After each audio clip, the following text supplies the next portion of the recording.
లోకేష్ మీద కానీ చంద్రబాబు నాయుడు మీద కానీ ఒక వాలంటీర్ని పెట్టి నగ్గించేసుకొని అంత కెపాసిటీ ఈ జగనన్న గవర్నమెంట్లో వచ్చింది మేడం. లోకేష్ మీద, పవన్ కళ్యాణ్ మీద, చంద్రబాబు నాయుడు మీద ఒక వాలంటీర్ నగ్గేస్తాడు మేడం. కంపల్సరీగా చెప్తున్నాను, ఒక వాలంటీర్ కంపల్సరీ నగ్గుతాడు మేడం. జనసేన సర్పంచ్ మేడం ఎప్పుడు తిడతా ఉంటాడు మేడం గవర్నమెంట్ని.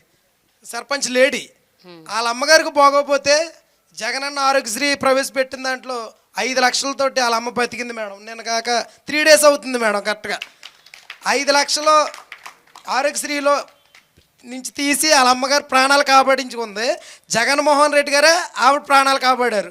ఇప్పుడు తెలుస్తుంది ఆవిడకి జగన్మోహన్ రెడ్డి గారు అంటే ఏంటో. ఓకే, సమాంతరంగా అందరికీ న్యాయం చేస్తారు జగన్ అని చెప్తున్నారు కదా మీరు. ఇప్పుడు ఈ వాలంటీర్లో 2,60,000 మంది వాలంటీర్లలో ఎంతమంది మహిళలు ఉన్నారు, ఎంతమంది అన్ని సామాజిక వర్గాలకు చెందిన వాళ్ళు ఉన్నారు, పర్సంటేజ్ ఎంత అంటే ఏం చెప్తారు? ఎవరికైనా తెలుసా? నమస్తే మేడం, నా పేరు సుందరకుమారి. నేను మొగల్తూరు మండలం నరసాపురం నియోజకవర్గం నుంచి మొగల్తూరు 1 వాలంటీర్గా పనిచేస్తున్నాను. మీరు అడిగిన క్వశ్చన్కి జగనన్న పరిపాలన వచ్చిన తర్వాత 75% పైనే మహిళలకు హక్కు కల్పించారు మేడం. వాలంటీర్లలోనూ రిజర్వేషన్స్లోనూ కూడా మహిళలే ఎక్కువగా ఉన్నారు.